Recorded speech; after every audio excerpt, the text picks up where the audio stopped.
Good evening, everyone. This is Very Milliman welcoming you back to our Let's Play of Dark Souls 2 Scholar of the First Sin Edition.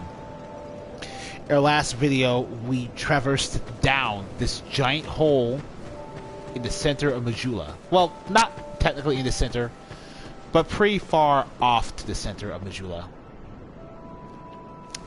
Down here, you traversed through the Grave of Saints to kill the Royal Rat Vanguard, then went even further below into the gutter.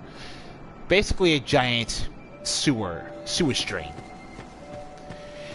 And even below that was the Black Gulch, the resting place of the Rotten, one of the 4 Lord Souls we had to kill in order to progress through our quest. And with the Rotten defeated, we're only left in one direction. We only have 1 Lord Soul to collect. So in order to do that, we need to get another Fragrant Branch of Yore. And Melinta happens to have one for sale. Oh, before I do that though, you'll probably notice these items. These are called Bright Bugs. What they allow you to do is inflict higher amounts of bonus damage, but at a loss of being able to... But you'll take damage in return. And they're pretty expensive, mostly because of the whole...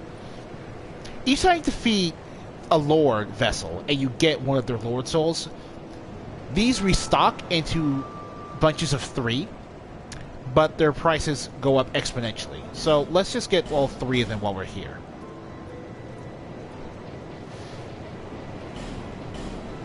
Alright. We lost all of our souls from being the Rotten, but that's fine. Everyone's so stingy around here. Everyone's so stingy everywhere. You're my only customer. Don't make me beg now. Buy something.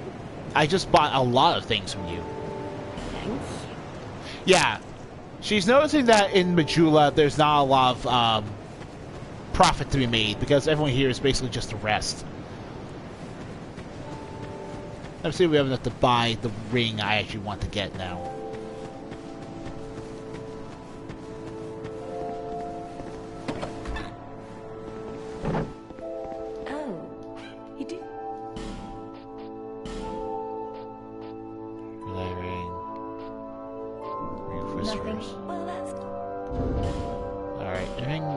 Whispers cost that much.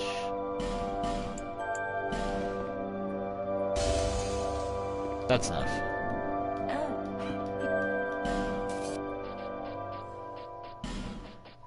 We want this. Oh, the name engraved ring, by the way, it's basically a co-op ring. If you just want to do regular co-oping with your friends, this ring makes it easier for you to connect with them by what it basically does is when you equip it, you select from one of 10 different named gods, and you can have an easier chance to co-op with people wearing this ring who are following the same god. And this, of course, is a Ring of the Evil Eye without the +1 or +2 modifiers. Satisfied. I'll be...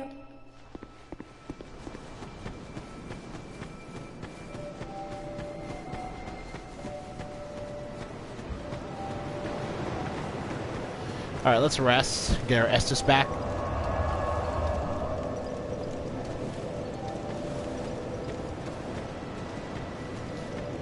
Let's go up.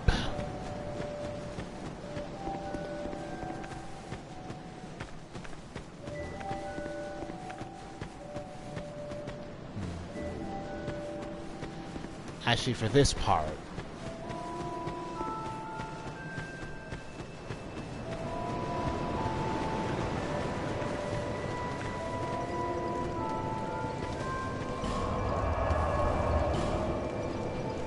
want to use Yearn again.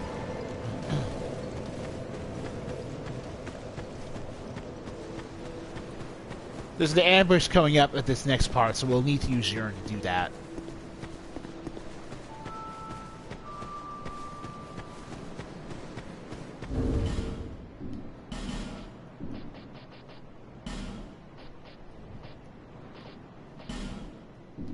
Sorry about that. Well, soul level 100 already. And we did need to level up to like last time in order to reach it. But that's fine. Increase faith 30 phases and 8 soul levels.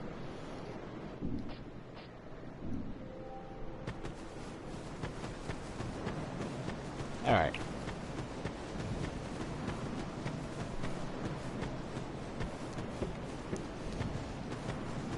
Yeah, past this little alcove up here.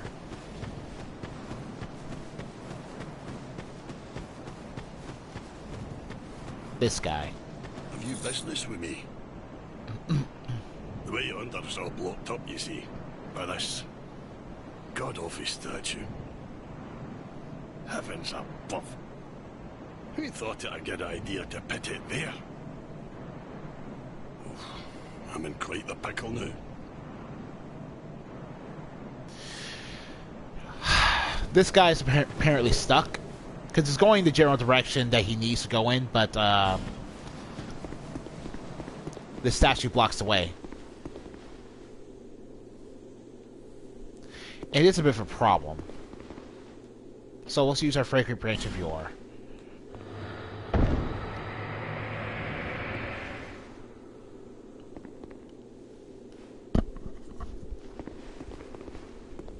Looks like we freed a woman from her distress.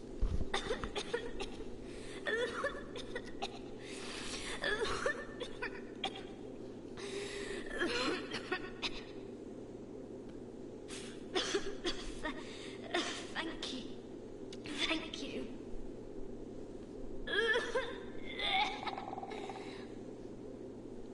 I've been petrified. Hard to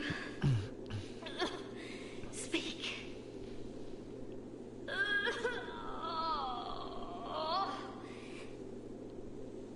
Give me a moment, please.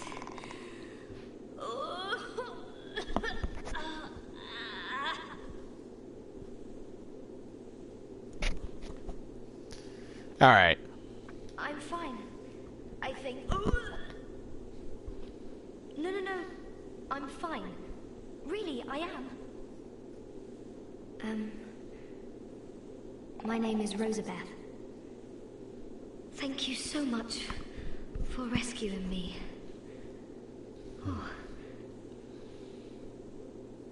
Right. Okay. Well, we rescued her. Let's see what the old man has to say about it. I'm sorry, he's not old. It's hard to tell, though. What?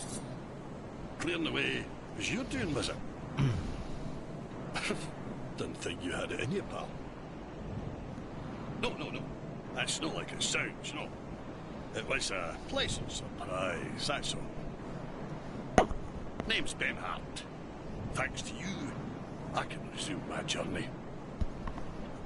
If we share the same path, I'm sure that we are going to meet again. I'll repay my debt to you in battle. I swear it by my sword.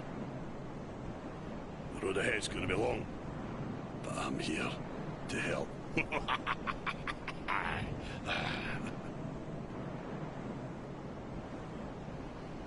I am in your debt. It's a true man who honors his debts, and I'll see mine paid. I swear it by my ancient sword. Alright, so you can get a new jester from Benhart of Hugo. Jugo. I'm sure it's pronounced Jugo, but I like the pronunciation from Hugo more. Life. Resignation ahead. Yeah. So, you'll notice by now that there were multiple different directions we could have gone in ever since we went to Majula from the very start of the game. You could go here at the very beginning of the game as soon as you met Malintia and bought that fragrant branch of yore from her. But it's a tough area to go to at the early part of the game.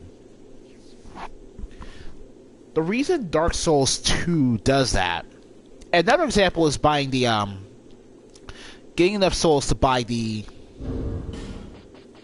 silver cat ring.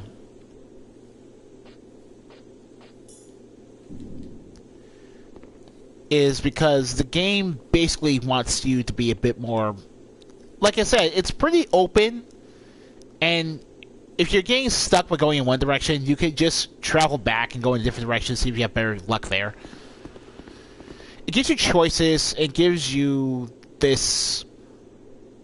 It's not quite open world, but it's open level design. The level design encourages you to explore and just try your luck. That's what I like. It's a carryover from how Demon's Souls, the very first Souls game, operated. And I'm a fan of it. Oh, you're that traveler. I still haven't thanked you. Well, I'm quite a hand at pyromancy. So perhaps you could consider this my thanks. Prison Stone. I was attacked and turned to stone, I think. I owe you my life. If you had not come... Oh, I feel shameful wearing these rags. Yeah, I look like crap. I hate to burden you further, as you've already saved my life. But just look at me. My clothes are in tatters. Do you have any clothing that you could spare? I'll take anything, whatever you don't need. I'm not particular when it comes to apparel. Anything at all will do. Just put it on the ground, and I'll change into it later. Yeah. So here's the thing. Rosabeth of Melfia sells you a couple of rings that boost your elemental defense depending on the ring you have equipped. She also sells you consumable burrs that also increase the defense of whatever element you want increased. But she also sells you fire seeds. Now, we've been collecting them sporadically throughout the game, but what I should tell you is that fire seeds are there to increase your pyromancy flame. They increase the damage your pyromancy flame is able to do. And that also increases with the scaling of your faith and intelligence stats. So she sells 3 of them. That's pretty big for a boost if you have the money for it. She also sells you pyromancy. In fact, she's your basic pyromancy teacher. Not even your basic teacher. She's your only pyromancy teacher in the game. So if you want to do a pyro focus build, you'd honestly want to rescue her ASAP. Give her some equipment too.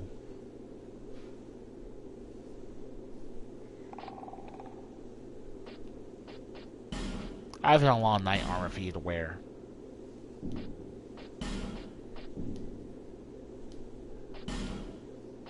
I have my very own teacher. His name is Carillion of the Fold, a famed sorcerer in Melfia, our hometown. I was fascinated by sorcery, and so, well, he's so unique, you see. When he set out for Drang Lake, I couldn't let him go alone. But we were separated, quite early on, I'm afraid. Alright. Thank you so much. I'm very happy for this gift. After I change into this, I'm heading for Majula. I'm not sure where I might find the Lord. But perhaps Majula is my best chance. Well, he's at Majula, so yeah, that's your best shot. Yeah, Carillion of the Fold, the sorcery teacher we rescued earlier, is her master. Oh god. Okay. So, if in case you don't know what that clicking is.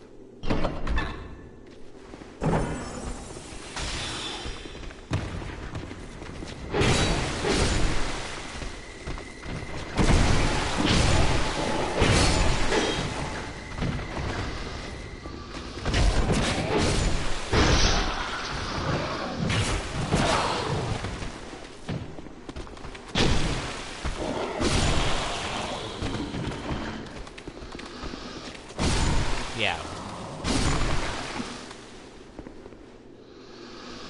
This other player fighting right beside me is having his own luck, taking out this ambush.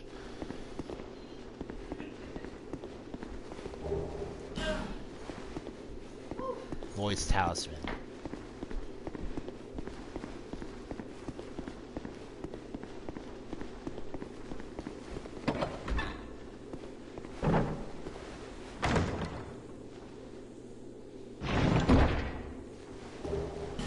Estus flash jar for my trouble. And even more important than that, a bonfire. So yeah, you genuinely need either Yearn or an Alluring Skull to best deal with that kind of ambush. It's one of the more unfair ones in the game otherwise.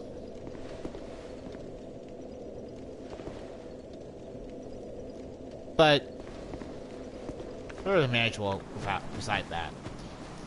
Well, besides that.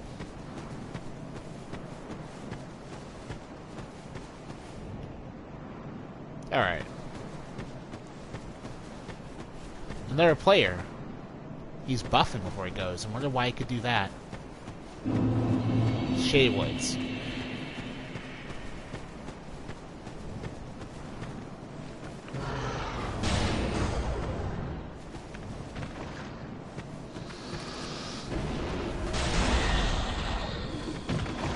That was a counter hit, so I'm not sure how much damage we actually did with one shot.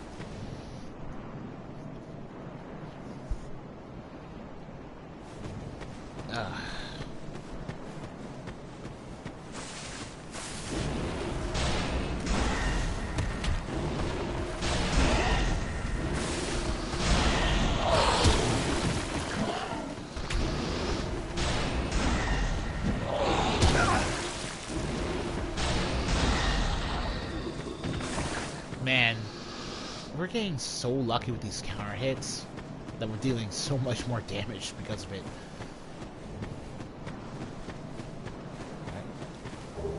A Theros Lockstone for our trouble. So yeah, as you noticed by now, the gimmick with these guys is that they,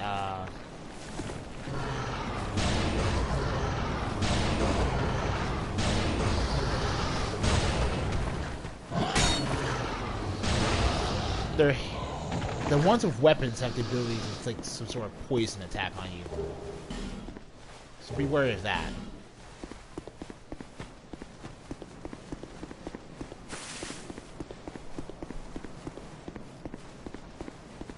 Another bonfire.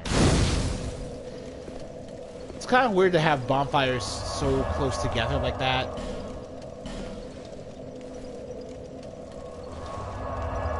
In fact, I think sometimes the bonfire placement is a little too generous.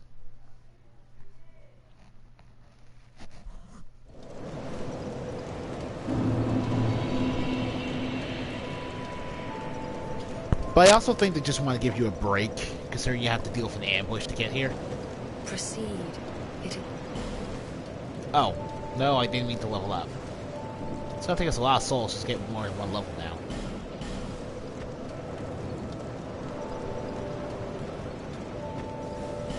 Alright, we have 9 Estus flasks.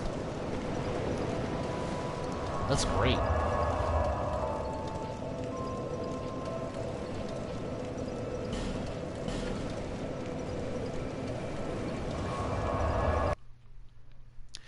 Now this is actually one of the hardest because the actual area we're going to go into next is crowded with invisible fog.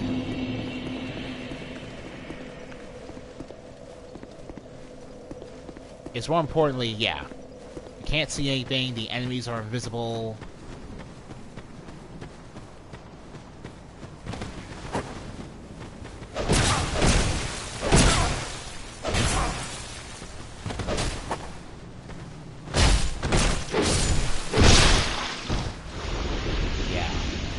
Invisible as fuck. They will gut you if they see you.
I gotta say, I've never had this much success.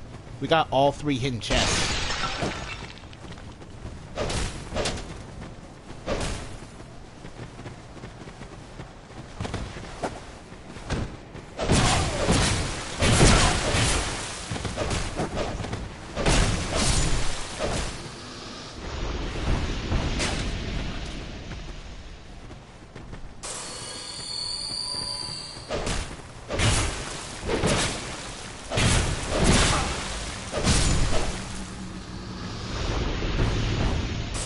That's 5 now? Holy crap. I think we got them all. Oh.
Alright.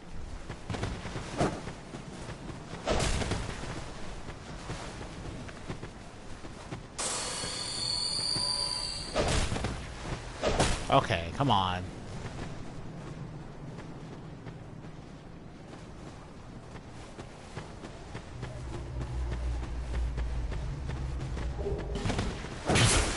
There it goes.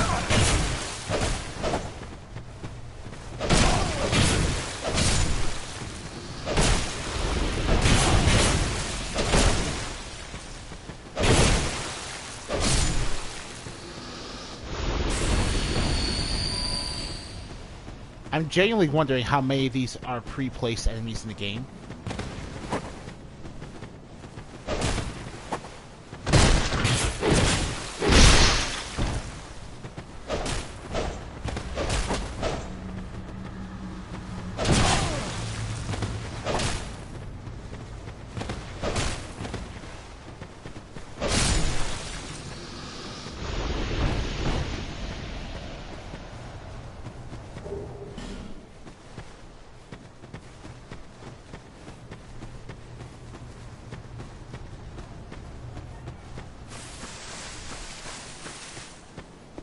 Alright. Leave me be. I like it quiet. Leave me be. What business have you here, traveller? You may call me Vengal, if I deserve a name in this sorry state. 'Tis rare to flap these guns. This is pleasant.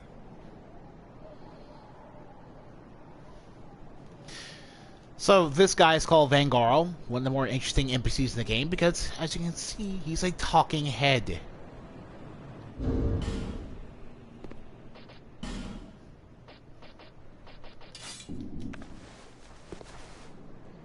Yep, that's Vangarl in all his glory. Just that talking head. Long ago, I was hired to defend the kingdom. I remember a long, brutal fight, and then somebody killed me. So I thought. I came to and found myself like this.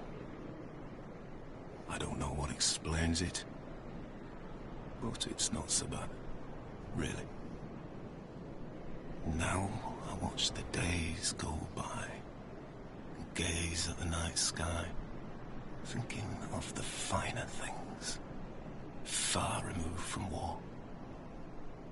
I'd grown weary of battle, but did not realize it until now. I know not what brings you on this journey, nor will I deign to ask.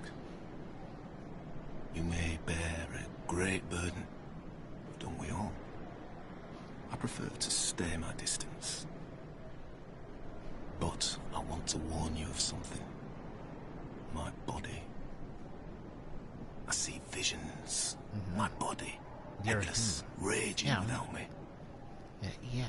My body wielding my sword, a sword forged only to kill. My body will show no mercy. If you see the wretched thing, stay far away. I learn new things every day. Things never learned in battle. And, thanks to you, I've recalled the joy of conversation. If I can help you, if you require something, do speak up. Huh. So yeah, the head of Vanguard. He sells you the Claymore and the Greatsword. Both excellent weapons for you to main the entire game, in my opinion. Claymore is for anyone using a quality build. That's in evenly raising your strength and dexterity attributes evenly with each other. Or a Greatsword for a pure strength build. Either way, you're pretty good. He also sells great arrows. These arrows you fire out of great bows, which is basically what those giant Alon Knights were using as back in the Iron Keep. He also sells you Lightning Urn and Gold Pine Resin. Either way, you get to deal lightning damage. One is consumable set damage. The other is basically a weapon buff. Finally, he sells you the Magic Barrier Miracle. A miracle encasing the body in a magic barrier, increasing resistance to magic, lightning, fire, and dark. This miracle said to shield this castle with the rock's armor, and was common among the wizards of Mira. Oh, see, I think I'll get that. Why not? But you also get a gesture from him. The decapitate gesture. Yeah. Farewell. I will retire to my silence. So, man.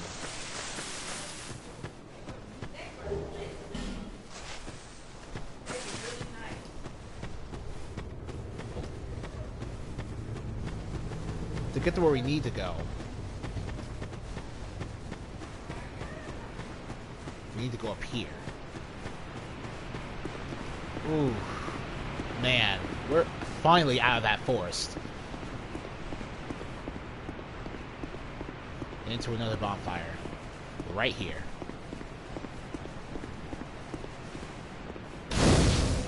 I gotta say, it was my best run yet in the entire Blind Forest. I am not, I repeat, not used to be able to kill that many of those Shaded Warriors. That was my first time purposely trying to kill any Shaded Warriors I found. And I almost died a few times, too. I feel so proud of myself, man. But anyway, we found 2 upgrades to our rings. The Clear Bluestone Ring +1 as an upgrade to our Clear Bluestone Ring. That stats raised right there is our casting speed. As we increase our attunement speed, our attunement attribute will also increase the speed at which we can cast our spells. And this is a really important stat for us because as a hexer, casting speed is going to be one of your primary forms of damage. And of course, we get the Chlorantha Ring +1, which is just a straight upgrade to how much standard we get back each second. So that's really nice. Alright.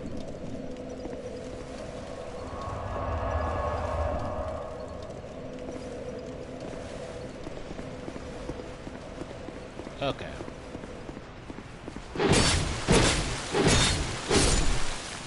Yeah. Those guys are silent warriors. More of those Shaded Warriors. They take a lot of time to kill, so don't mind the fact that they clearly have a lot of HP to spare.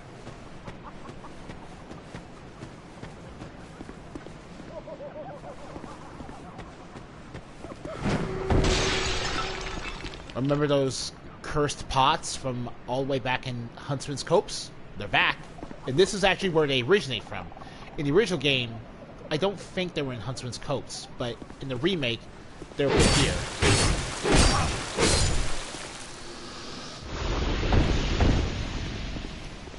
Now we're up here, let's see what we get.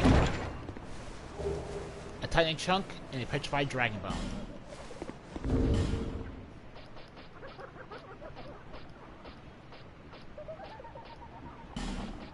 3 Titanite Chunk, and a Slab.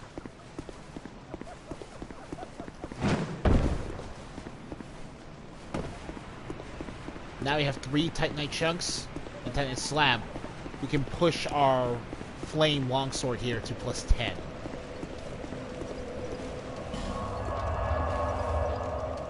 Since we already have what we need from Macduff, let's go back to Majula.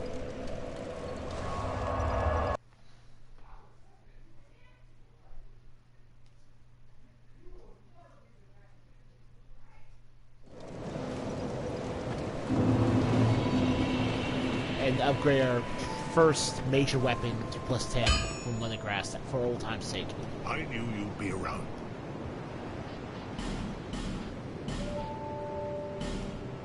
Now we're dealing as much damage as we possibly can with this weapon. I'll be around. Oh. Hey, yeah, here's Rosebeth. Now she's in that ill-fitting armor of hers.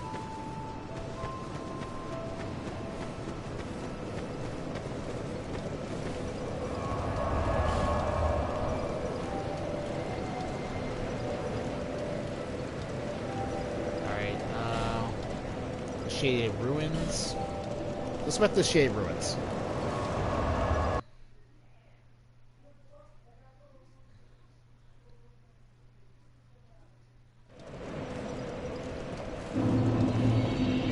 Alright.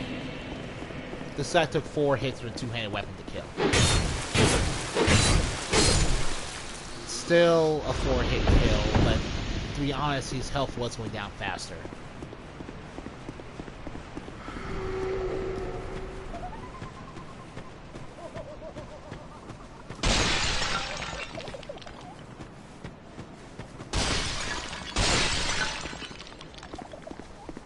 Just roll through those in order to get rid of them. Remember, if the bar reaches full, you get cursed. And being cursed is not a good thing, because you'll just lose your HP.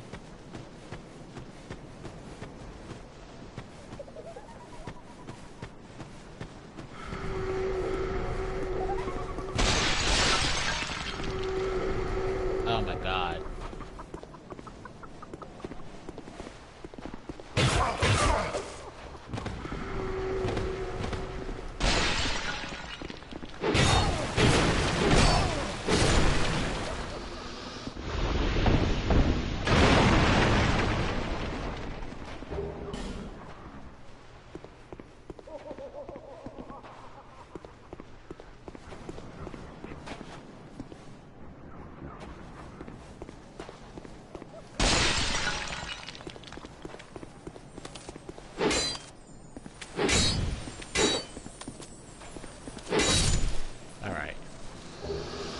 A Bolt Stone, a Titan Chunk, and 2 Titan Shards. A Bolt Stone is what you want to do if you're going for a pure Faith build, since you'll be able to make Lightning Ascended weapons.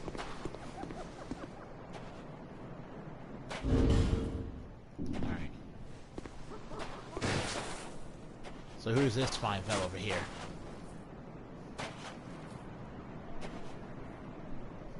Yeah, you won't be able to understand what he's saying unless you have the Ring of Whispers equipped. Human, are we? This is no place for you. Be gone. Are you not afraid of me? Humans rarely come here. Those who do turn back when they see me, or make an attempt on my life. But you are different.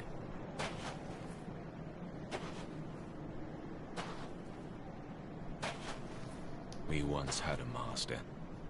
He created us long, long ago. But he was born with a fatal flaw.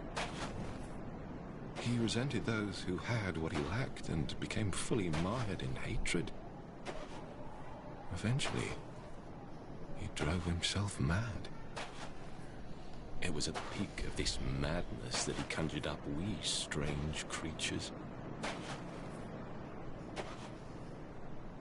Our master was a tragically lonely soul. Eventually, his solitude eroded his very reason. In the end, he never understood what it was that he truly lacked. Nobody knows when we were born, or where our master has gone. The only ones who even speak a human tongue are myself and my better half. I wish to ask a favor of you. I want you to kill my betrothed. Once, I always found her at my side. But as time went on, things went awry. She became violent, raging uncontrollably. Eventually, she came after me. We have been locked in combat ever since. We seem to be at a standstill. The wounds we exchange are never lethal. I was born of my master's madness. Perhaps this is some curse. I will be sure to assist you in return. The past, my name was Tark. That is all that I remember. The past, my name... Alright, so that's Manuscript in Tark. Here's what he basically said. He and his wife were mutated into the current form they are in now due to a very old entity within the Dark Souls franchise called Seath the Scaleless. Seath was a dragon born without the scales of immortality that the rest of his brethren had. As a result, he went mad trying to search for his own way to become immortal. To this end, Seath betrayed his brethren in the war the dragons had with Gwyn, the Lord of Sunlight, siding against them and telling Gwyn their weakness. By doing this, Seath was awarded a dukedom in Gwyn's kingdom. And from there, Seath was basically given free reign to conduct horrible experiment after horrible experiment. Eventually, I assume he ran into these two, transformed them into the monstrosity that you see here. And now, Tark wants us to help him kill his wife.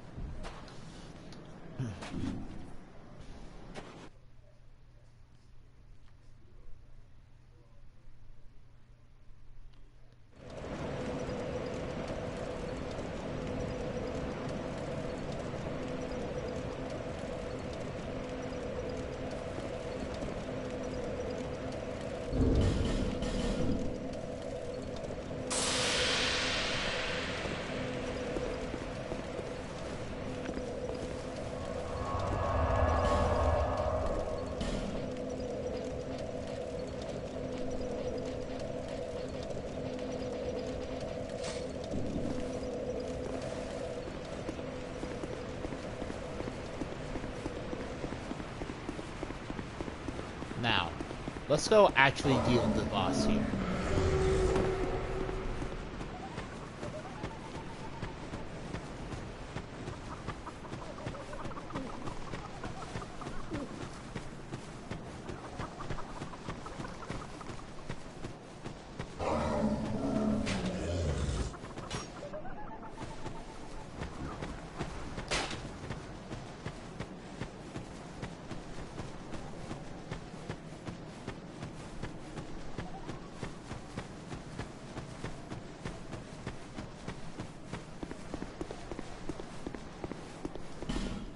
Scorpion Tark.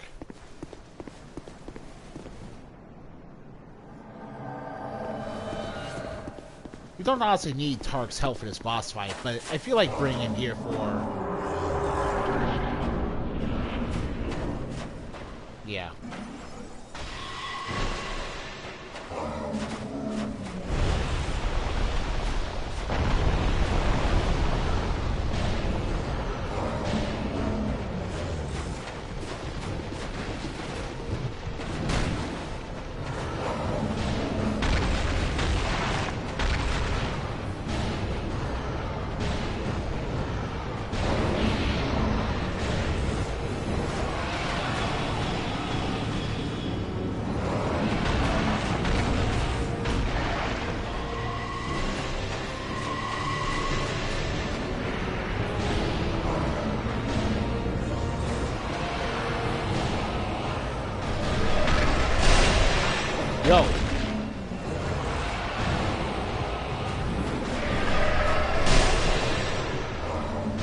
And there we go.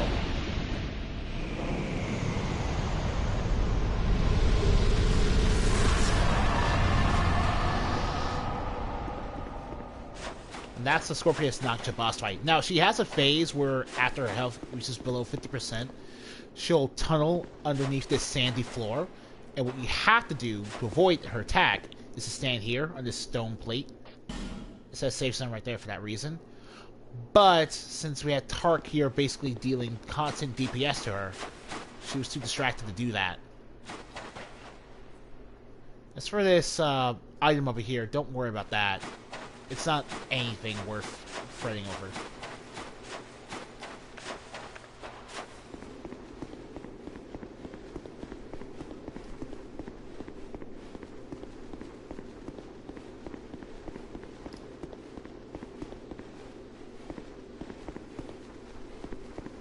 Oh man, here we go.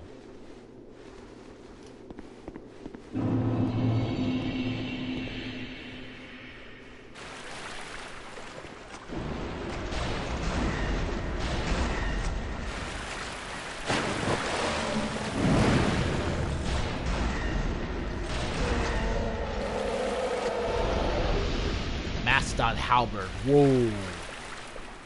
That's a big weapon. I didn't expect us to get that from him.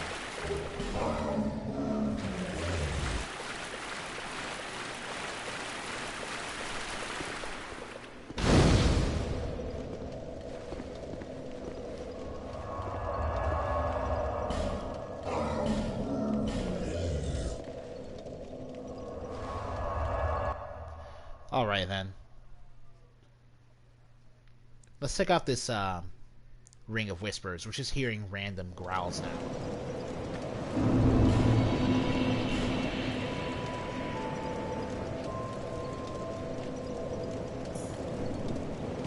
There.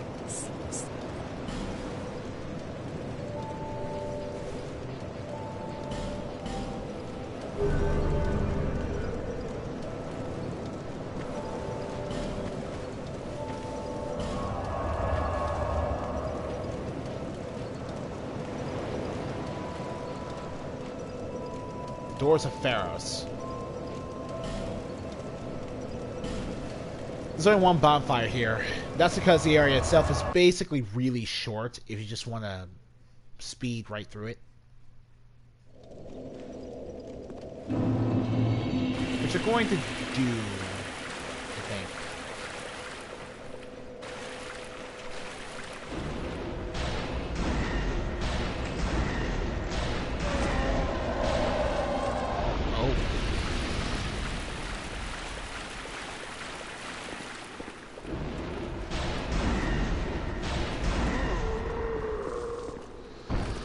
These are the Gurm. And if you remember correctly, they're also the same species as one lonesome Gavlan. Who, in fact, we should be running into pretty soon. Oh, here he is. Now, if you met Gavlan in his previous two locations, he'll move permanently to the Doors of Pharos, where he'll basically be with the rest of his kind. He'll basically just be like that. Make a deal with Gavlan.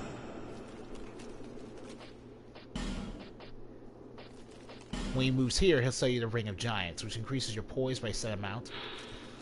The Blood Ring of the Gallant Shieldless Lothian, formerly of Fulrosa, increases poise. Lothian was born a peasant and died a general. His determination and diligence were unmatched, especially in the battlefield, where he earned his name by choosing to fight without a shield. Yeah, remember, poise is basically your hyper armor. The higher it is, the more you can keep attacking while you're being attacked. Another thing is, when you reach this place, he'll have poison arrows for you. He sells poison arrows in an infinite amount when you get here. 6, 5, 40 of those. In fact, all his poison stuff is now unlimited in sale. So he's where you go if you want to get poison arrows and stuff.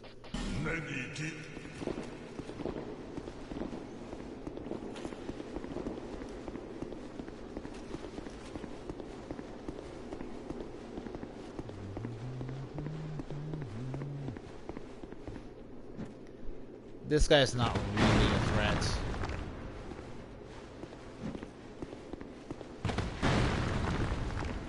He just tosses his weapons at you. That's it.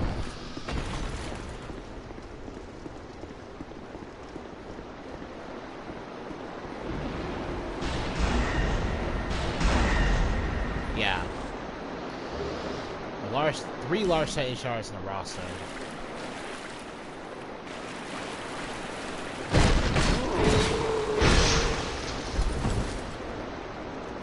This guy's also a Gurm. Since he drops a Gurm helmet and all. He's just different. The Gurm are basically dwarves. So if you want to do a dwarf-looking cosplay playthrough, they are how you do it. We're basically out right now, and like I said, it's a really short area if all you're looking to do is go through it.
Alright. Ooh. Oh, the battery's low. Great. Now I have to pay attention to what I'm doing. Curving arrows is ridiculous. Like, the arrows just unfairly curved to you.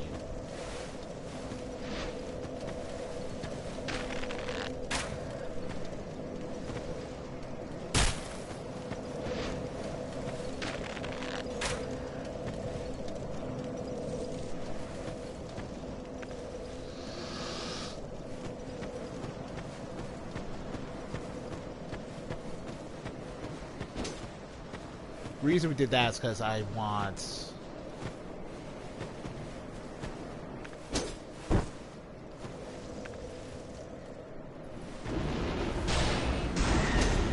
these guys without being had to worry about friendly fire and above.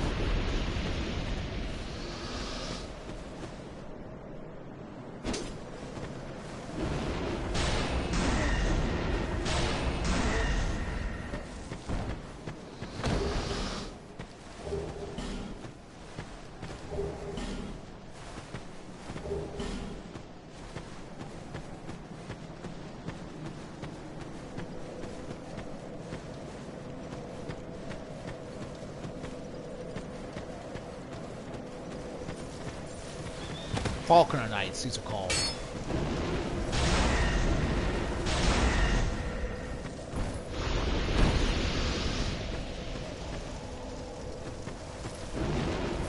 Whoa! Oh.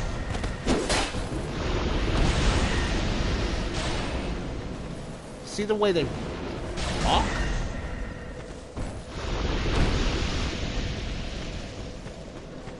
Move here, the Falconer Knights always befuddle me just because their feet are so odd looking.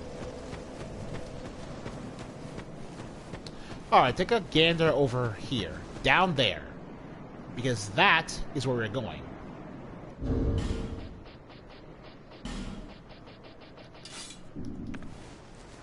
First, we're going to that chapel. And then we're going beneath that chapel. See, this part of the area I actually like looking at. As you can tell, this obviously isn't fully rendered. That's not what it really looks like when we get down below. But it is clearly interconnected level design.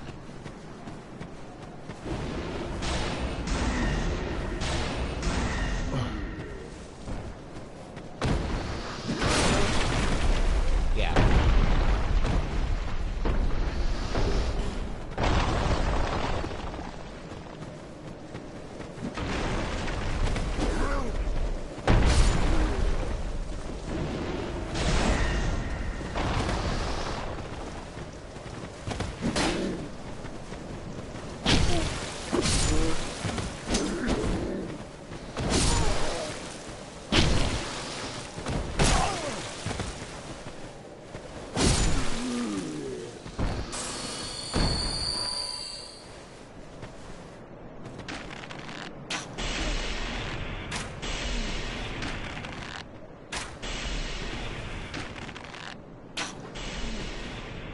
So, yeah, it takes about 4 shots to poison them.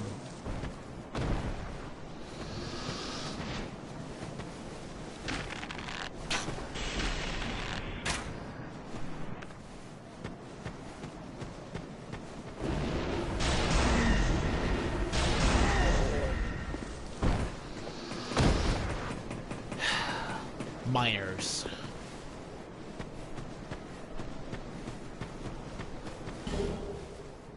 So yeah, the Faulkner Knights basically look over the miners as they perform work on this particular area. I don't quite know what the lore reason is for that, though. I don't know what the lore reason is, but...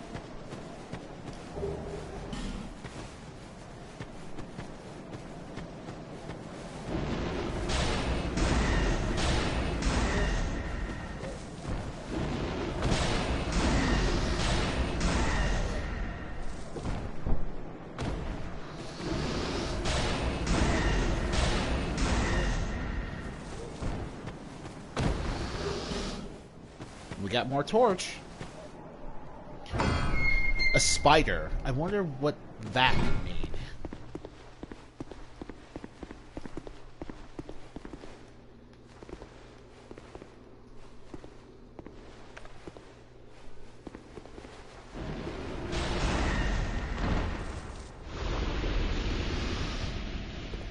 Yeah, this place is infested with spiders.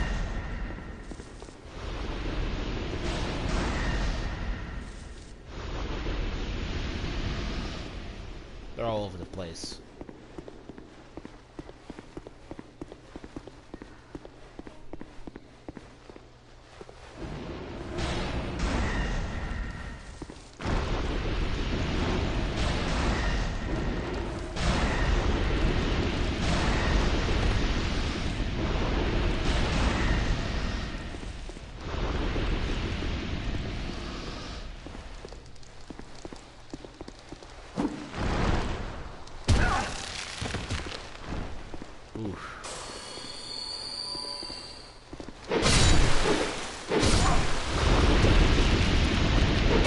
They also deal a lot of damage, as you can tell. But luckily, they don't have a lot of health.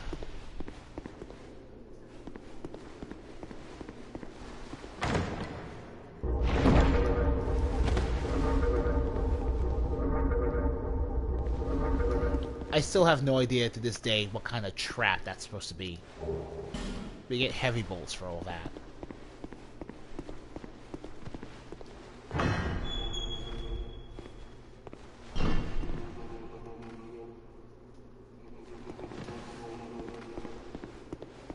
Now, we're gonna go all the way back because we need to summon Benhart for this.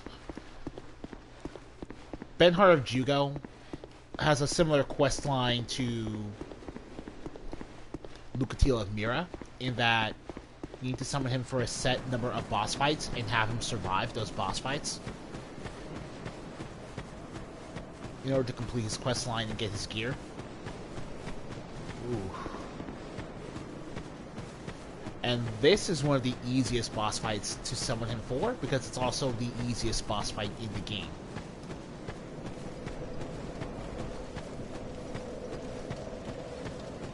not going to rest. Because it would be...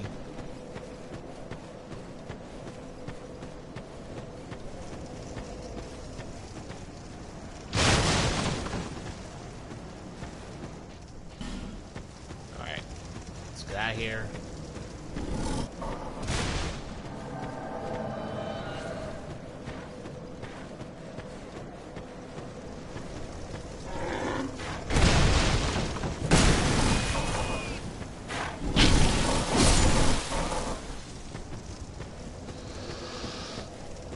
Alright, let's go.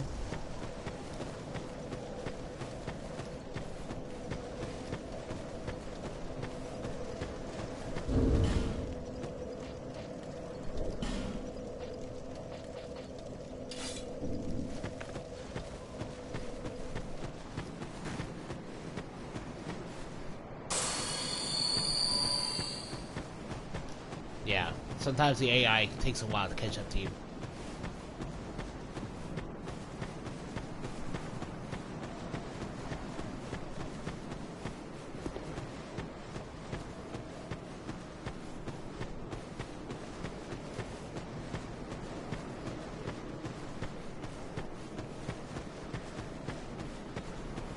If everything goes well, this will probably be another near hour-long video.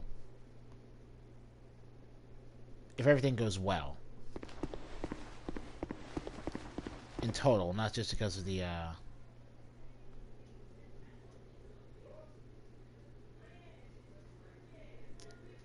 so stupid. Alright. There are also sconces here that you can light. Or choose to light, but,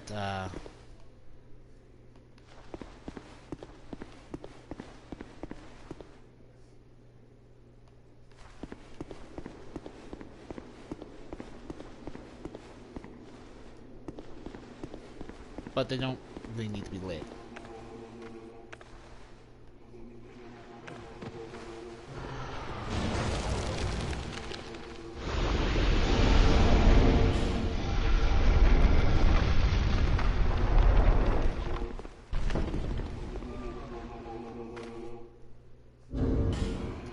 No, that's not the growling that we're hearing from the whole Ring of Whispers deal. That's coming from inside the chapel. The priest is set now.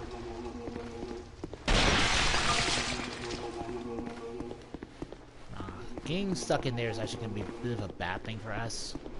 But it really shouldn't matter. This boss starts a cakewalk.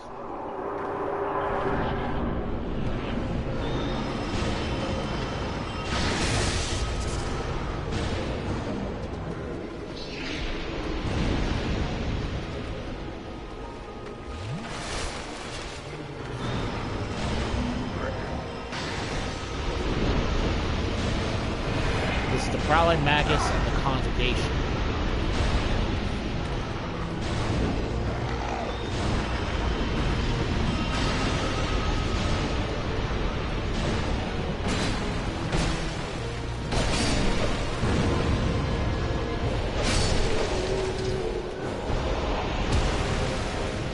Yeah. These guys do boss level damage, but they're really not a boss level threat. They don't even drop a boss, it's just a Titan slap.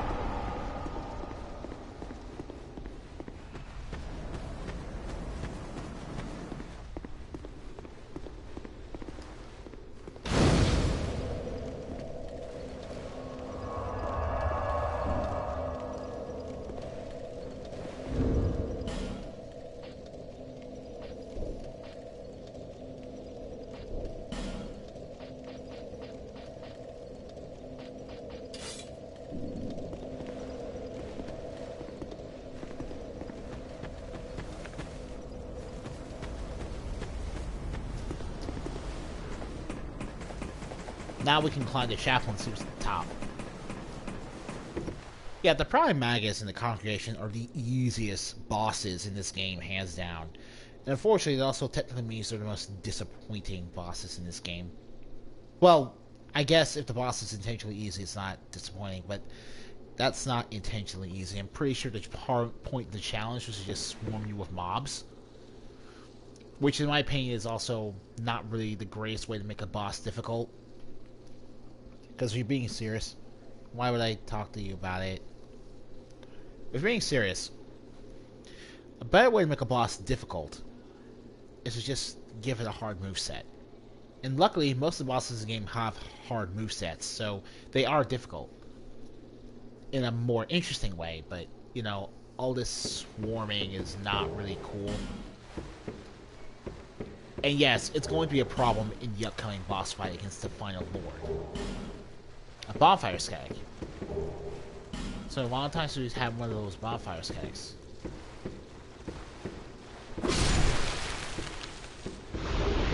Skeptic spice. Something seems to be bothering you. Yes, yes, I can tell. It is written upon your face. You have doubts about something you did. I am Cromwell. Regret, anguish, disillusion, bewilderment. What wonderful gifts they are. Together, they are the essence of life. Don't you agree? But now, you're lost, bewildered by your own actions. You poor little thing. Yes, yes, how tiny and frail are we? But if your heart is yet sincere, your sins will be forgiven. Now is the chance. Demonstrate your sincerity to me. Alright, so here's the thing. When you kill friendly NPCs in the game, like Moglin the Armor, the guy whose armor I'm wearing, the guy who I killed so I could wear this soul-boosting armor, you get the chance to clear your sins by asking for a pardon. You seek indulgence? Then tell me of your transgression. You can beg for a pardon. What this does is, it clears you of your sin. And sin is an important mechanic because there's a covenant here that will invade you entirely due to how much sin you have. So if you get your sin cleared, you're completely safe from that covenant. We're not going to do it, though. You wish to stand such... Yeah, we're not going to do it because the first time is entirely free. And the second time after that will depend on how many soul levels you have. You'll have to pay souls equal to a multitude of your current soul level. So let's not do that.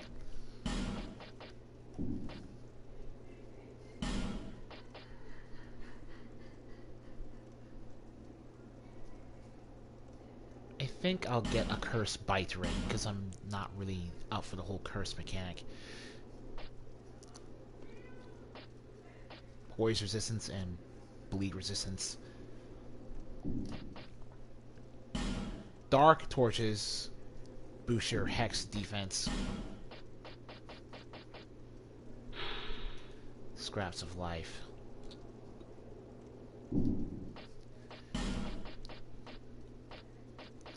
I gotta be honest, as much as I like playing caster classes in this game, I'm not familiar with how each of the hexes works, nor am I in tune with the best use of each hex. I'm more of this pew pew pew type. Anyone can be forgiven, as long as he is sincere. No matter how terrible the sin.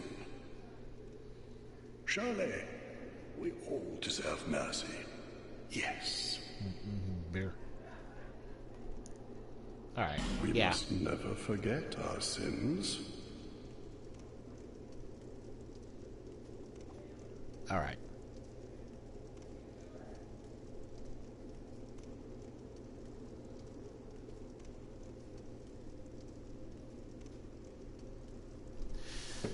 Okay. So that guy was a bit of a bust. But before I continue forward, I think I have to go back here in order to meet someone. Because we did pass him over. We did pass him over.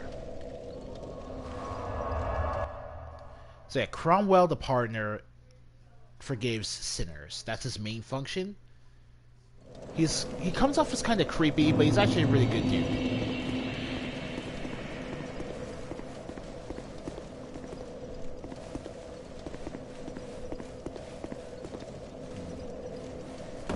Alright, let me see here. Give me a second.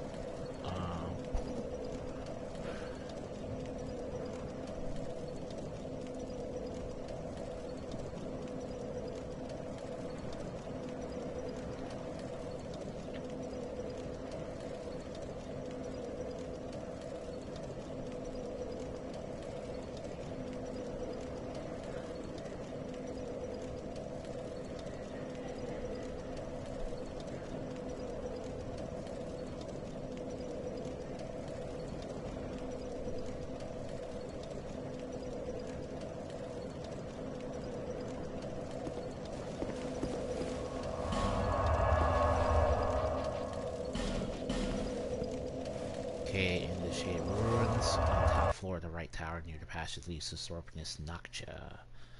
Okay.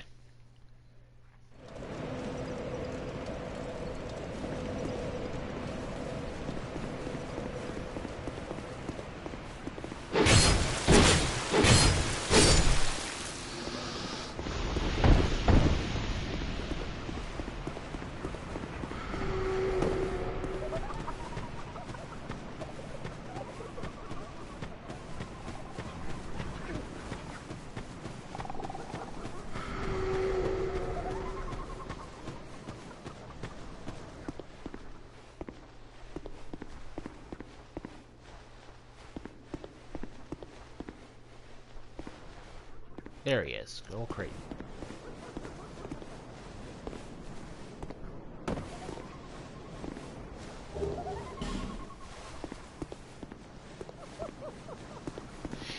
He's not here in the original game.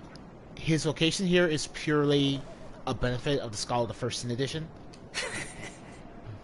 Just wait, you dirty rat.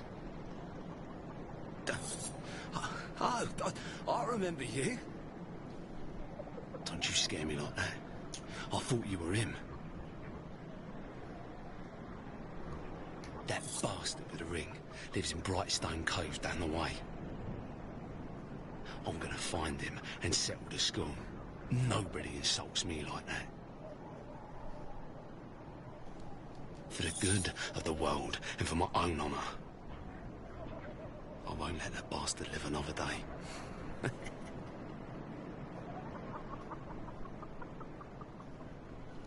For the good of the world and for my own honour, I won't let that bastard live another day.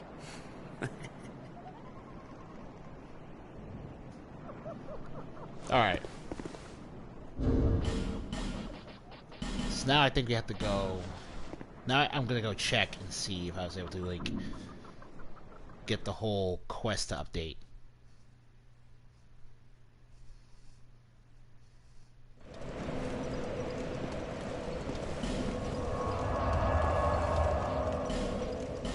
Going to the chapel threshold.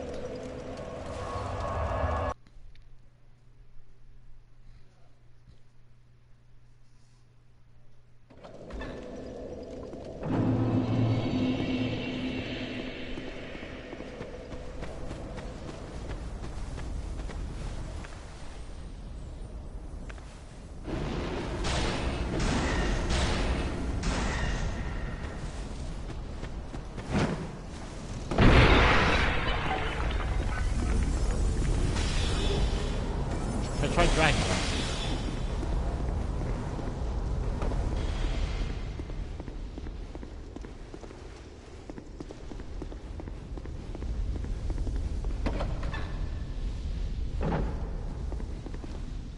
Okay, no one's here. Oh, fuck.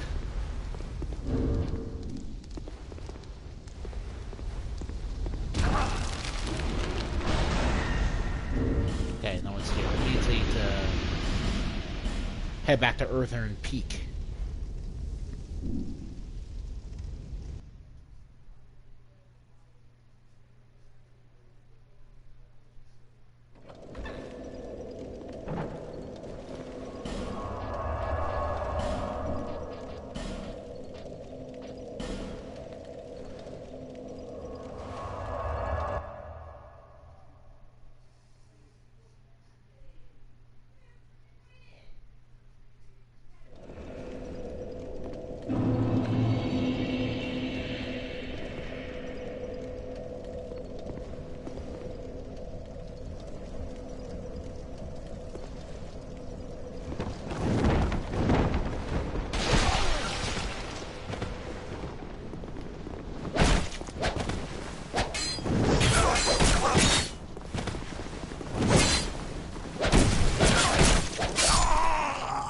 Well, okay, I deserve that.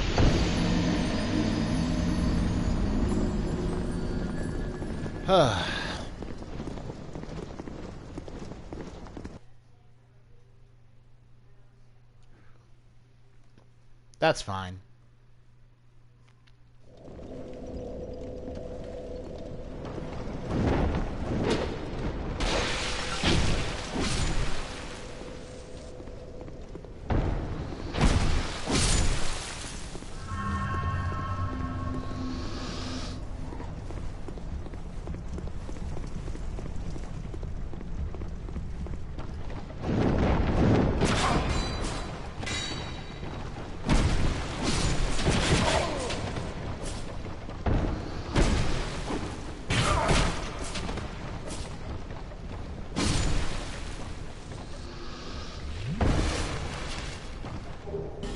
Mannequin boots. Oh, that's right. Kill them if you want the mannequin armor set, obviously.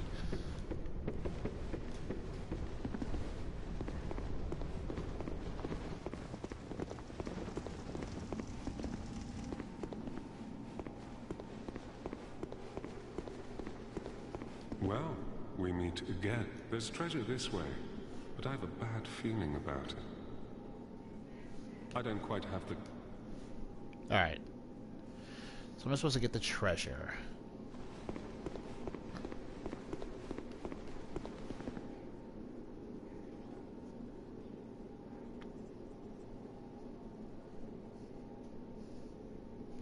Alright.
Great heavy soul arrow. Okay.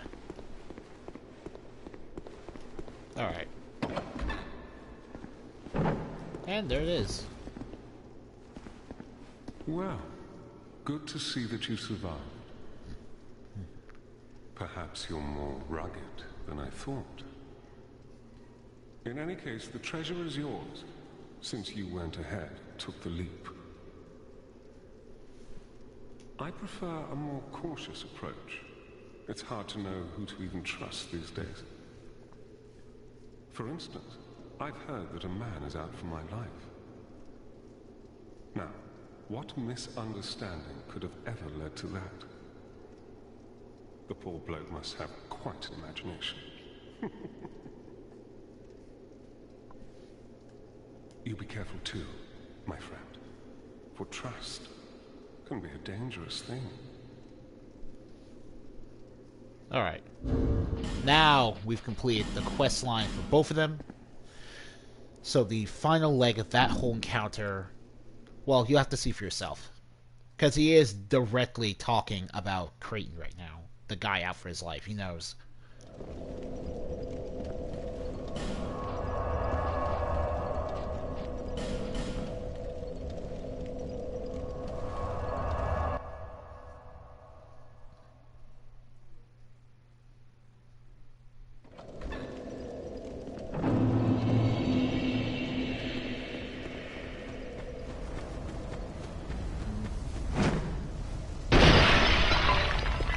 here they are.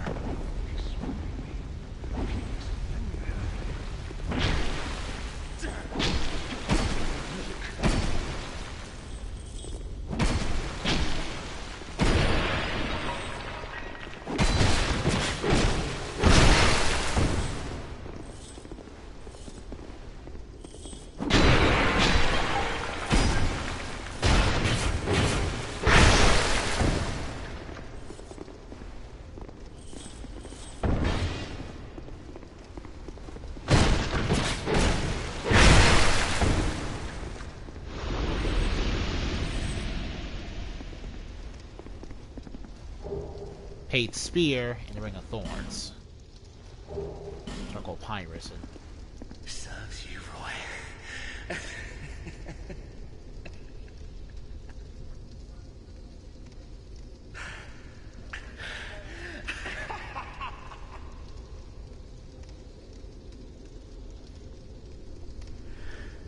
I did it.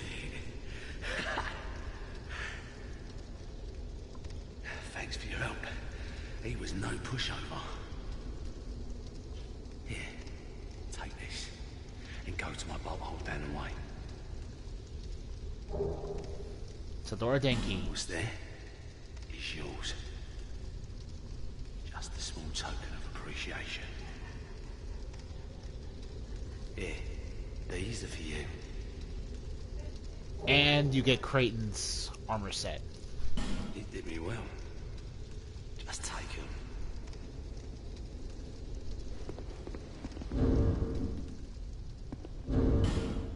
Alright, so let's read Kraten's stuff. Atypical chainmail belonged to Kraten the Wanderer.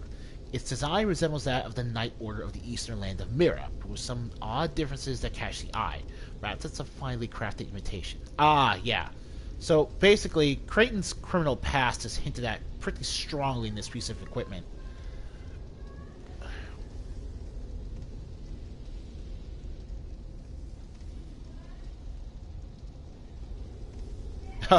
Oh, one other thing. If you have the Ring of Thorns equipped, Kraten will recognize it and ask you to hand it over. So that's another thing. And if you do it this way, because the only way to get this ring is to kill Pate for it before you actually meet up with Kraten here. You did me well.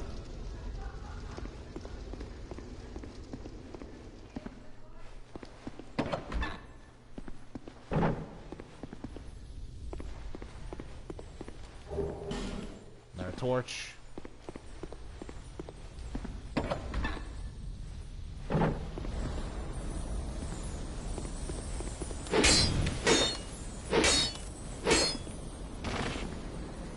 Crap. Well, alright.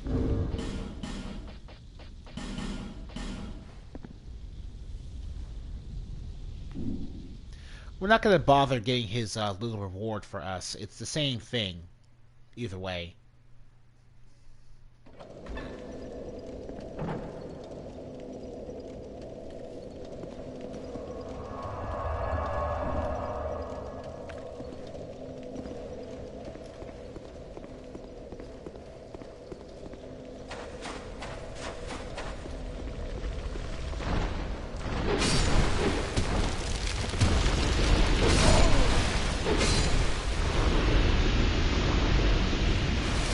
God, those fires do a lot of damage.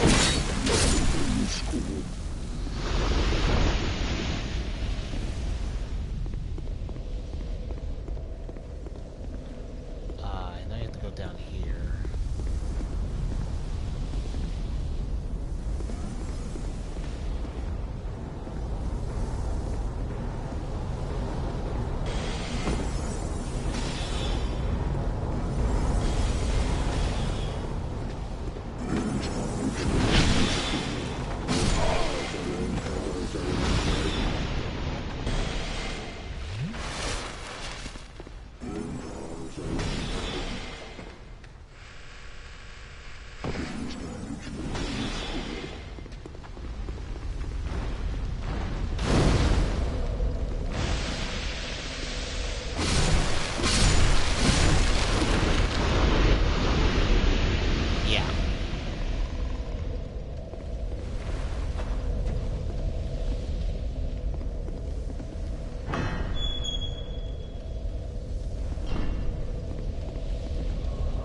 Alright, so time for the bum rush, because that's what we're gonna have to do.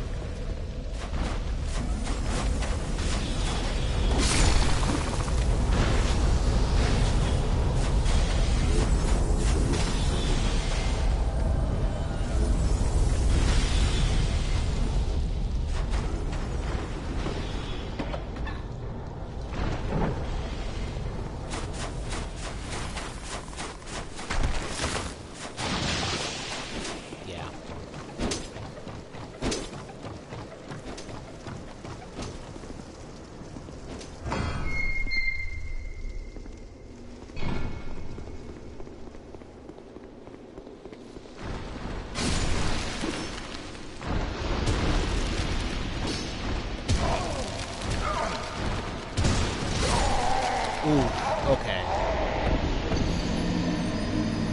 You know, now I think about it, I'm gonna actually need urine for this too. I'm actually going to need urine for this. Wow. Okay.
Silver cat ring.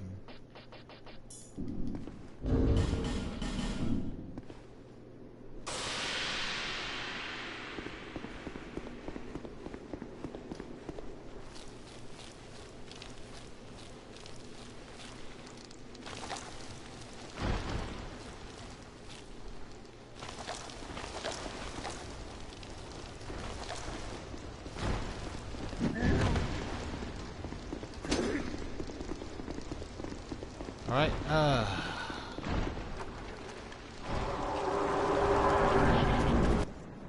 Alright. If everything goes well, this should only be one fight.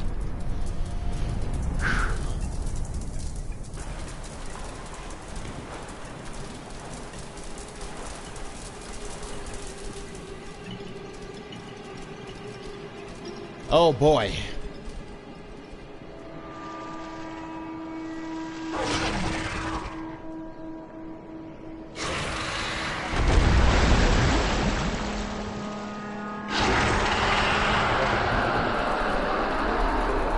Yep, it's a boss fight with ads.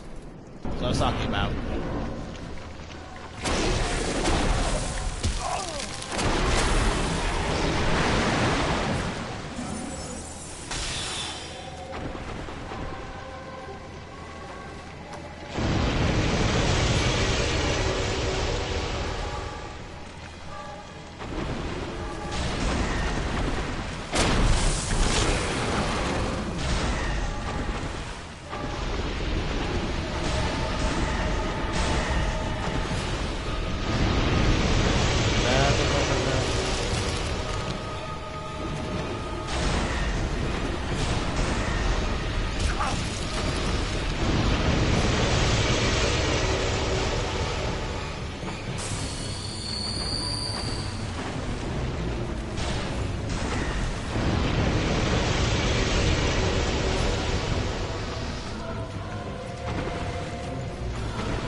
There we go.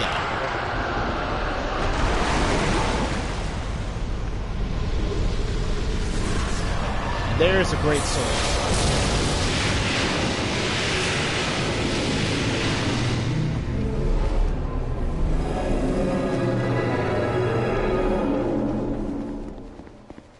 Alright. Yeah, okay. So, as you can see, without the fake... I wouldn't call it fake difficulty, but without the distractions, all her, without the distractions, all her...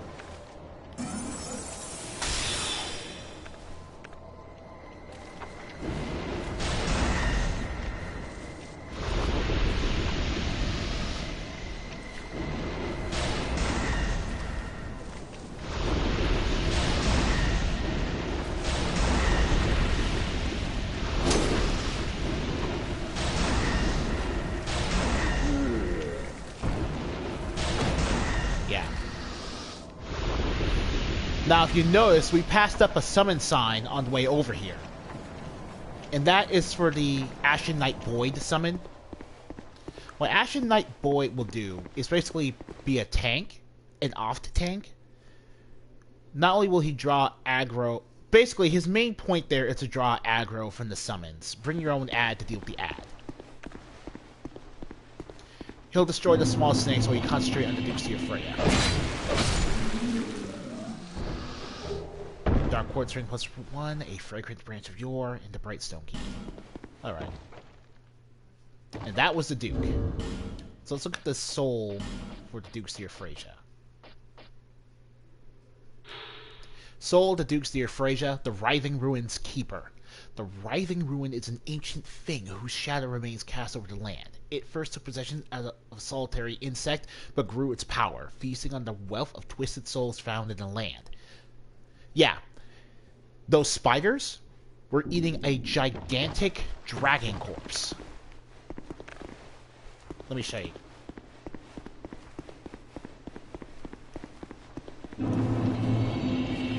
Look at that.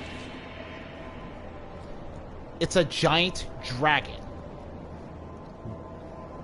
The corpse of which is coated in webbing. That's what the Duke's Dear Freya was feasting on.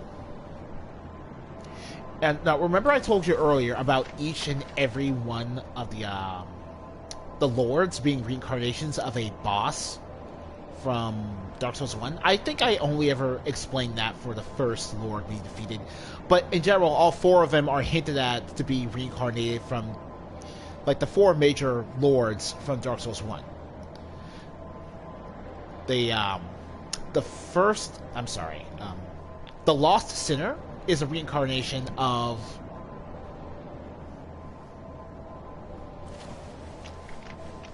the female woman. Wow. Amazing. Anyway.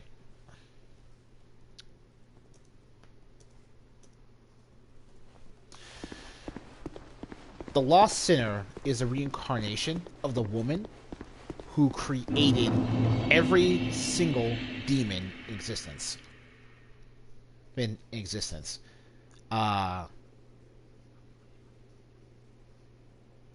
The Witch of Izalith. Yeah, that's who she was called. No one actually knew her name. That's all she was called. After that, we killed the reincarnation of Gwyn himself. The old Iron King. That giant red demon thing that bathed in lava. The third one we killed was the reincarnation of Grave Lord Nito, who is the first of the dead.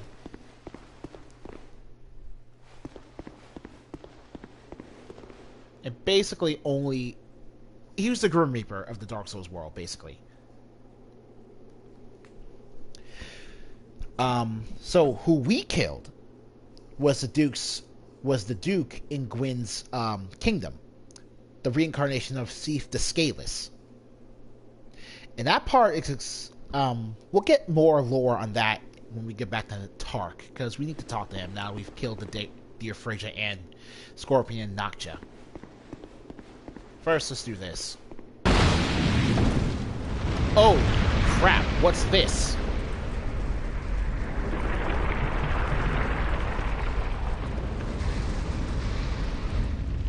Who is this? No one has come this far. Not for a very long while. Young Harlow, do you wish to share this curse? Then accept the fate of your ilk and face the trials that await you. Unless you have already joined the Crestfallen.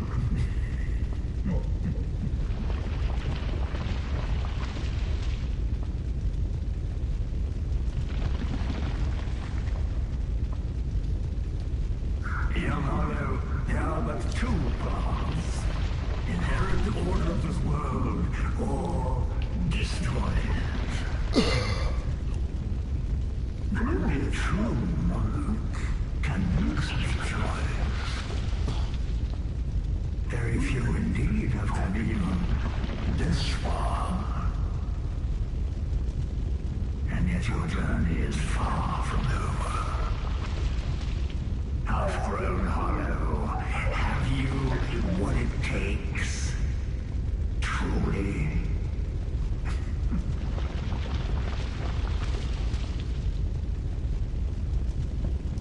Young Hollow, seek after Vendrick.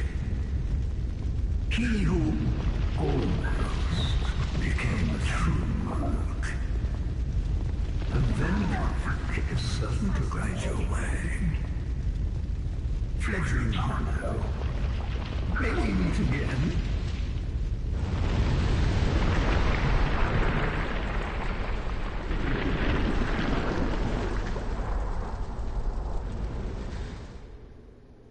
Yeah.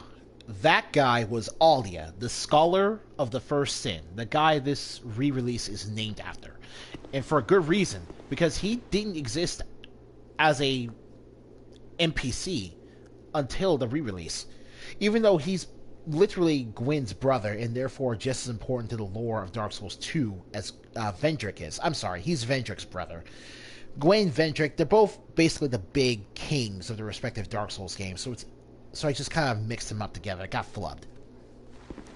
So basically, yeah, Aldia is added to this game in order to guide the player along the way and clear up some of the lore questions related to the first game, and frankly, what it actually means for Vendrick's quest. We'll talk more about that as we get more into Aldia and into more of the game. We'll talk more about that, but yeah, needless to say, Aldia is a very interesting and very important character who we need to discuss more about.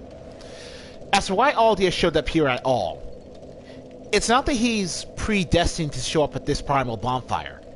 What's actually happening is that Aldia will show up to whatever primal bonfire you liked last.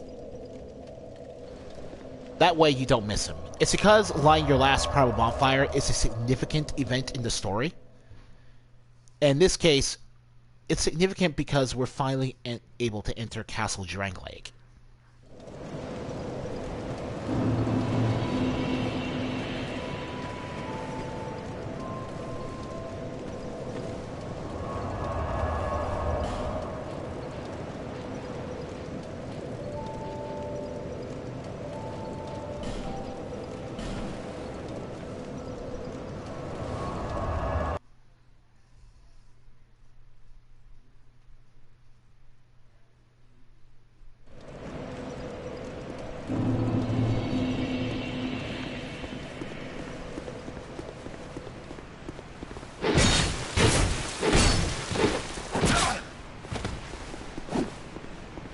Ooh.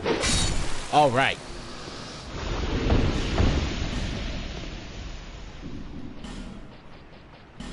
Let's try out that Curse Bite ring.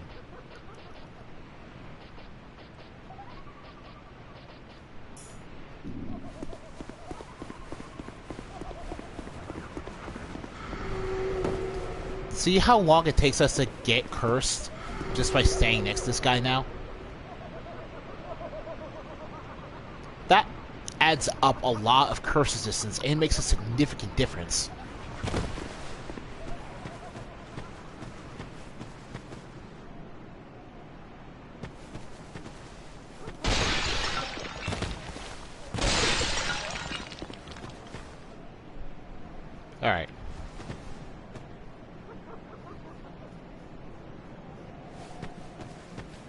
We're not gonna do that yet.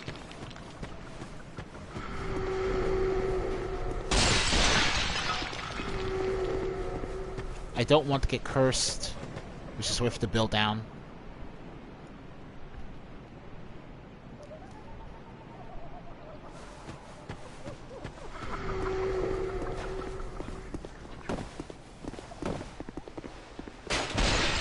Yeah.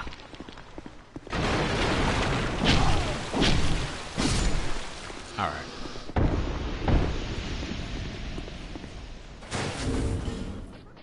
Alright. You've defeated my better half. This is my thanks. Take it. Yet another fragrant branch of yore. That means we have two, which is great. What skill? You've defeated my master. But our master never dies, and he changes form so that he may seethe for all eternity. Brave human, you have yet to face your greatest perils. Take these. May joy await you at the end of your travels. The Black Scorpion Stinger and the second Dragon Ring. I have no gods to pray to. But still I pray that your journey will be safe. And you can finally learn his gesture. Warm up. I have no... but... Alright.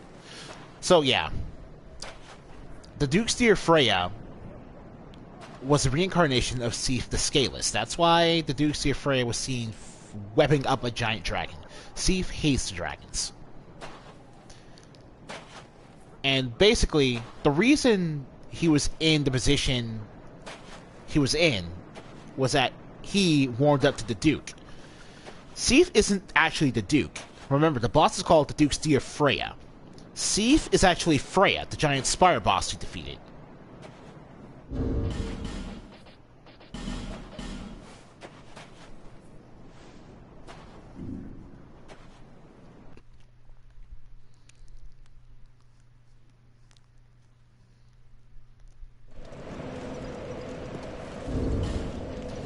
Now, so the ring he gave us. The second Dragon Ring. What it does is it increases your HP, stamina, and maximum equip load. So our HP goes up by a nice amount. Our stamina gets an extra 12 points added to it, which is actually pretty significant. Because one of the things I didn't discuss with you guys about Dark Souls 2 and its leveling system is the way that the leveling system has a diminishing return system. Each stat has a diminishing return. The amount you gain per level lowers the higher the stat becomes. Generally speaking, there's a soft cap and a hard cap for level returns. The soft cap is 40. At that point, you've gained literally every significant boost to whatever stat you were trying to raise in the first place. But the hard cap is 50. And the reason for the hard cap is because after that, you literally only get like one extra point, or it takes several levels after level 50 to get any type of benefit from raising the stat a certain way. So for example, our stamina up until level 20, our endurance stat gives us stamina points. And every one level of endurance up to level 20 would give us 2 extra points of stamina. Now after that, we'd only get 1 extra point of stamina per level up. So if you want to get 140 stamina, you'd have to have 40 endurance, which is a pretty tall order. And that's why the second Dragon Ring is so nice. Look at that. You just get so much more stamina with one ring. It's like 12 level ups worth of stamina, for example. So it's really significant a boost. And the best part of it is, the severely best part of it is, it's also a significant buff to HP as well as our equip load. It's really great.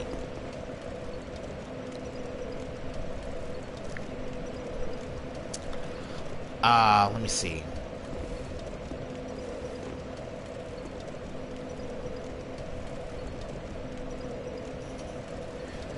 Now, we can't do something with our 2 fragrant branches of yore, but...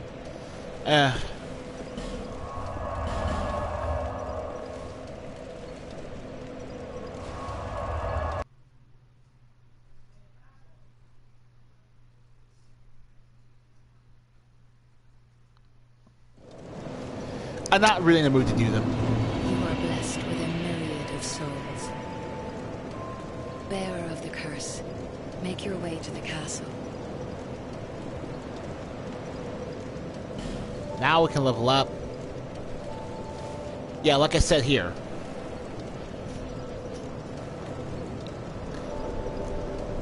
Oh crap, that's 6 levels. That's exactly what we need to reach our soft cap for Endurance and Faith. Look at that. We hit the soft cap. Even our casting speed went up. I forgot your casting speed also increased with the amount you put into your Intelligence and Faith. But yeah, we've reached the soft cap now. For hex damage.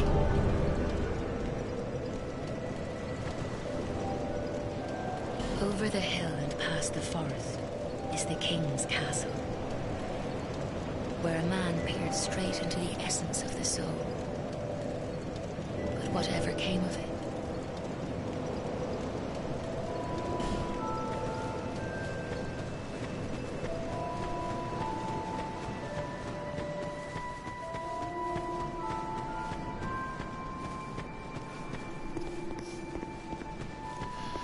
since we live all 4 of the primal bonfires, let's go check up on the map that Kale's overlooking. And yeah, you'll see that all 4 primal bonfires are lit. Ah, yes. There is something I wanted to tell you. I was born in the land of Mira. Mira is also the home of an infamous killer, a knight in name alone. He was locked in the dungeon for multiple murders, but shortly before his execution, he managed to escape. And the other day, I saw a fellow with a striking likeness, and then... Wait. Well, I think he looked rather similar. No, it's true. I saw just such a man, I swear. I believe his name was Cray something. I believe. They shared some resemblance, I think. Yeah. He's talking about Creighton. He's telling us that Creighton is an infamous serial killer, and that the entire quest line between him and Pate is ultimately one of gray and gray morality. Because in my opinion, I know it seems weird that I sided with Creighton since I knew he was a serial killer, even though I'm about to say that Pate is actually the lesser of the 2 evils because he's just a liar and a thief. But my reason for that was I just wanted to get Creighton's armor set since I already had Pate's, and it's basically the fastest way to get that. If you think that's weak justification, I don't blame you, but that's what I really needed. Even more flames have appeared. I don't know what causes it. One of the things that admittedly does bother me about the NPC being silent is that you can't just tell NPCs, I mean, the player character being silent. It does bother me you can never tell any of the NPCs things that they would like to know. Well, you've grown quite a bit, haven't you? Your scent is lovelier than it's ever been. Why not trot along to the castle? You alright? You alright? And meet the king. Long ago, he smelled just like you. Not so much anymore, though. He's quite rancid by now. But we cats love that. It's an acquired taste. Yeah. Once, people tried to round up the undead and hide them away from the world. They thought that imprisoning the undead would solve the problem. They created a towering Bastille to contain them, but in the end, it did no good. The lost sinner lives deep within the Bastille. The fool, trying to light the first flame. Yeah, this is the part where what I said earlier about the lords being reincarnations of the original bearers of the Lord's soul comes in. Because she's talking about how the first, the lost sinner, the first flame is basically the Age of Fire. It's basically the entire crux of the plot of Dark Souls. The first flame is what gave all the original lords, Gwyn, the Witch of Izalith, Nito, and Sif, their power. And the problem with that is that the Witch of Izalith specifically ended up creating demons because of the first flame getting weaker. But then, you know, she attempted to use her own power over pyromancy to recreate the first flame with, you know, her own ability.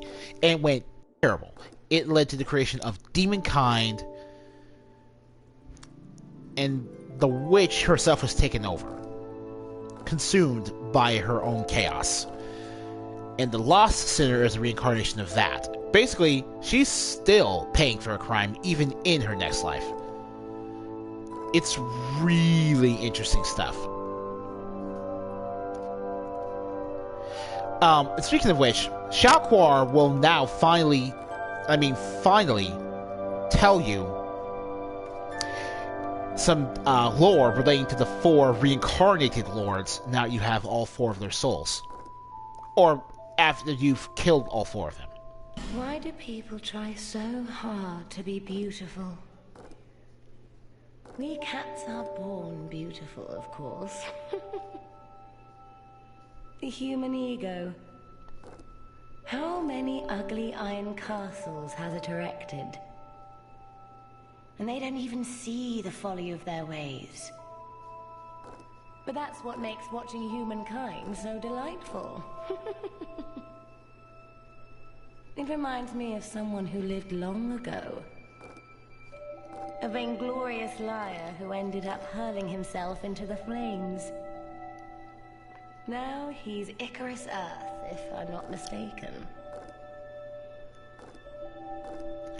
The person she's talking about there is actually the old Iron King.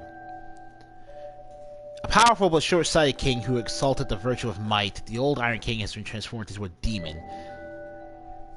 As his flesh burned away, his soul was possessed by the wicked things that lurk below, becoming Icorious Earth.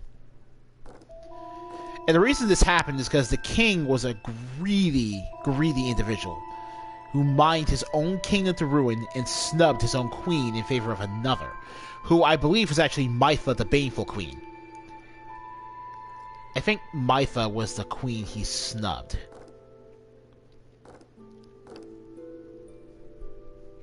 Yeah. Basically, he's a bad person, and oh yeah, the Smelter Demon incinerated him. His own creation did him in. And he deserved it, because he was a terrible excuse for a king. He hunted the undead for sport and tortured them for kicks. That's what he was basically doing when Huntsman's Copse and using the Undead Purgatory for. We didn't see the Undead Purgatory. We will in a later video. I trust that. But, yeah, the point of Huntsman's Copse was the king to basically hunt and torture undead, innocent people. He was a sick bastard. You've seen that gaping hole here? Well, there's nasty little vermin down there. Although who you seek is even further below. and has been down there for a very, very long time. He's plumb rotten by now, I'm sure.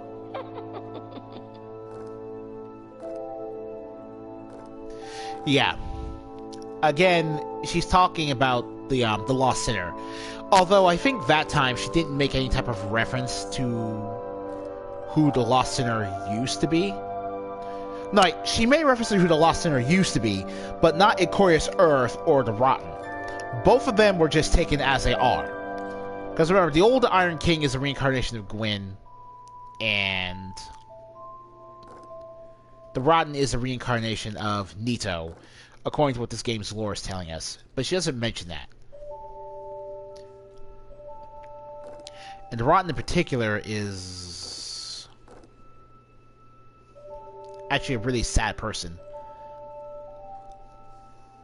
He's literally just a mass of moaning bodies.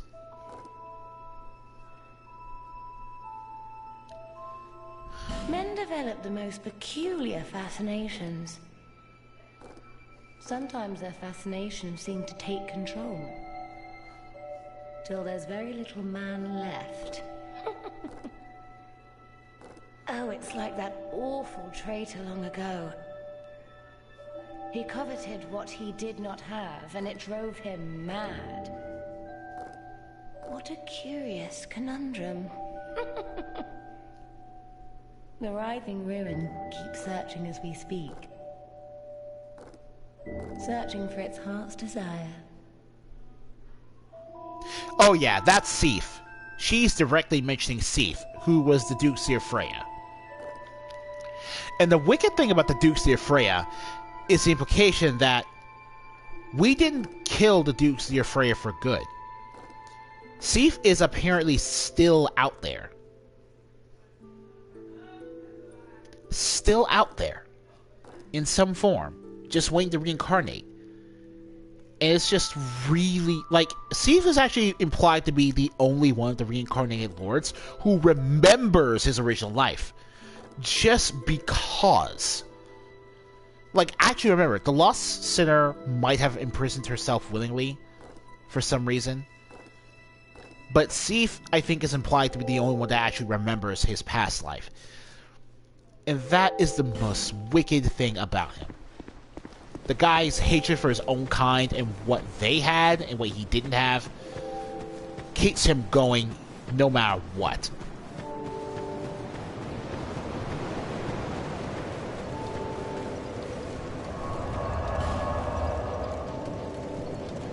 Alright, well, let's just make this quick.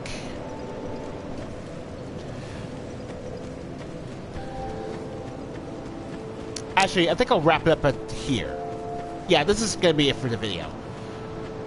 In the next video, we'll finally enter Castle Drangleic and go have an audience with King Vendrick. If you liked today's video, leave a like, and subscribe for future content relating to RPGs and the like. This is Very Metal Man. I'm signing off and telling you all to have a good night. Take care.